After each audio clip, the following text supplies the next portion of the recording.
Can y'all believe that I was going through Whole Foods and I found this heritage chicken? Y'all, this chicken is $5 a pound. That is so high, but I was super curious if this was going to be worth the money. As you can see, it's pretty much $20. But they tell you, you know, it's pasture raised.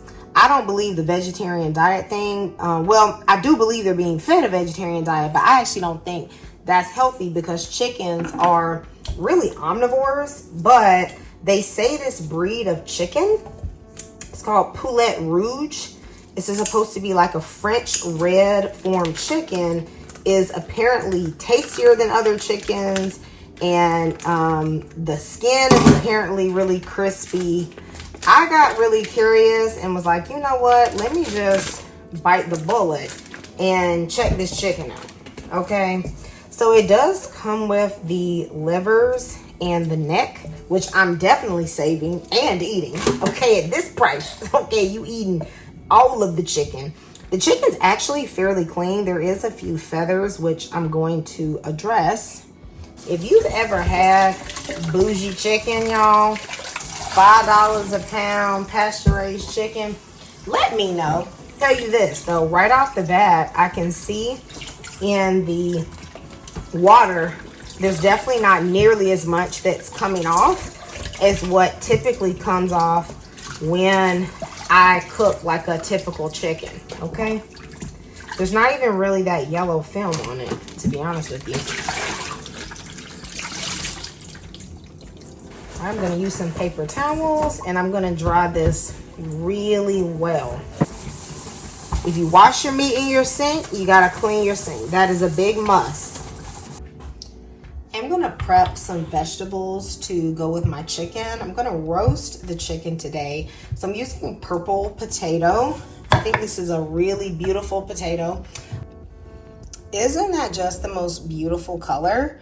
So I'm doing my potatoes about 1 inch in size. I don't want to make them too big because I want them to cook really well with the chicken. Also going to cut some celery up. I'm going to save the tops for broth and the bottoms. And then I'll just make some pieces that are about 2 inches. The celery is going to flavor the drippings. Also going to cut up an onion. This onion has seen a better day. So I am going to take off the layers that are not good and use the rest because we're not about to waste no food. I'm going to cut this into about 1.5 inch pieces. You could use other vegetables like parsnip, mushrooms, anything that you like, but these are my faves because they pair well with herbs and that chicken fat. I'm going to preheat the oven to 500 degrees. I really think the high temp is going to brown the skin, and then I'm going to lower the temperature and just let it finish cooking on the inside. They say these chickens have a crispy skin, so I am definitely trying to get that. My initial plan was to cut the chicken in half. So I was just going to roast 2 half chickens. I really like when the chicken is set up that way because I feel like the browning is really even.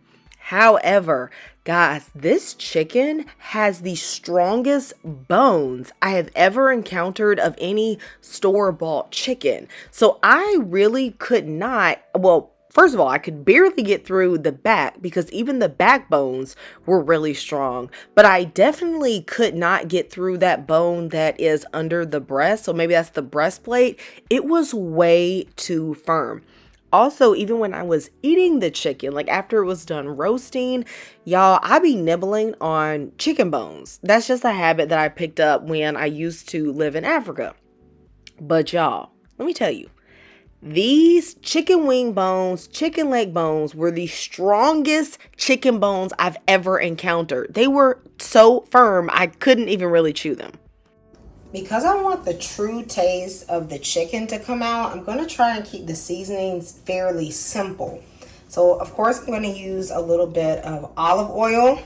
I like to be generous with this. Want that chicken to be juicy. And, of course, the skin is very dry. and on the back of the bird as well, because we season in the front and the back. I'm going to use some Cajun seasoning. This is basically just salt, pepper, cayenne pepper, and garlic powder. So if you don't have this near you, a combination of that will work. I'm going to use this Kinder's Buttery Steakhouse. It says steakhouse, but it's great on chicken. Ooh, I'm about to sneeze, y'all. If you ain't sneezing, it ain't seasoned. Okay, I can tell you that right now. I'm also going in with some white pepper and just some salt. Okay, I have some herbs I'm going to add, but I'm going to be adding those herbs after the chicken has already started cooking because I don't want them to burn. I saw a lot of recommended recipes online for the best way to cook this chicken because, y'all, I didn't want to waste my money and like mess this up. However, most of the recipes were just recommending salt, pepper, and a little bit of herbs, which I'm not against if I'm pan frying the chicken, but if I'm roasting it, it ain't gonna be right. It ain't gonna be right. And you know, most of the people was, you know, of the Caucasian persuasion. Okay, ain't nothing wrong with it. Ain't nothing wrong with it, but you know, I'm melanated, so I had to do it up, you know, let it do what it do, and get that bird, you know, super seasoned for me. I'm gonna get this job done in a cast iron skillet. I know y'all used to Sister Mabel, but today we're using Sister Mabel granddaughter, okay? This is the yellow enamel cast iron. I'm gonna throw my veggies in first. Adding olive oil, just a little bit. You know, the oil will drip from the chicken, but I do want to make sure that there's enough on it initially so that, you know, nothing burns. I'm going to season this with a little salt, a little bit of the Buttery Steakhouse, and some white pepper. I'm also going to add some of the herbs at the bottom. These herbs are not going to be seen by the light initially, so they're not going to burn. I'm most concerned about the herbs that I'm going to put on top of the chicken. Don't want those first because they will burn.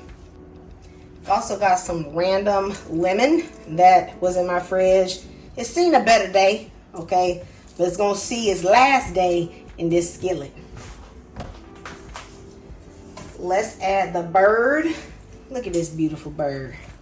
Isn't she pretty? I'm going to put some melted butter all over the chicken as well as the vegetables. I'm going to roast the chicken at 500 degrees for about 15 minutes. Y'all, let me tell y'all something. This chicken smells really good. I don't know what's different about it. I mean, what's different about this type of chicken, but I can smell it and it smells absolutely delicious. Okay, y'all, I'm gonna rotate this so that this chicken browns easily. And you know what I just realized? I should have tucked those wings behind the chicken. But what I'm gonna do is watch them and then I'll put foil on them when they start getting too brown. And I'm gonna turn the temperature down to 425 degrees. Some people suggest 425, others suggest turn it down to 350. I'm gonna try 425 until the chicken is cooked. I am going to baste the chicken about every 20 minutes. That way the chicken don't dry out. Baby, we don't want no dry chicken, especially after you done paid $20. And then I am going to rotate the chicken here and there so that it will brown evenly. Also, I'm going to prep the herbs that I'm going to put on the skin. So I have some rosemary, thyme. Actually, this is lemon thyme, which is really good with poultry, some sage, oregano. All of these are from my garden. I'm going to chop them up and then I'm going to add a little bit of olive oil so that when I put them on the skin, it will go over easily. After about 50 minutes, I felt like the chicken wing tips were getting a bit brown, so I wanted to cover them up. However, this really proved to be a pointless move because the chicken was actually pretty much done. A temp pro measured at about 162, and so basically it was pretty much finished. I didn't realize how quickly these chickens cook. I think maybe it's the lower fat content. So I went ahead and brushed on the herbs and just let it cook for about 2 minutes so they wouldn't be so raw. Do you guys know like that picture perfect chicken you see on magazines? I feel like this is literally the picture perfect chicken. I am going to take the chicken, place it to the side, and then broil the vegetables for 3 minutes to give them a little bit of color. So I know this is what y'all really want to know. Is it worth buying a $20 heritage breed chicken, coming in at $5 a pound? I have mixed feelings. So on one hand, compared to your typical Tyson or like Food Lion brand chicken, this is markedly better. Like there's no comparison. There's no water in the meat because the chicken is air chilled. The bones are firmer because they actually go outside, and the meat is denser. Compared to organic chicken, it does actually have a nicer taste.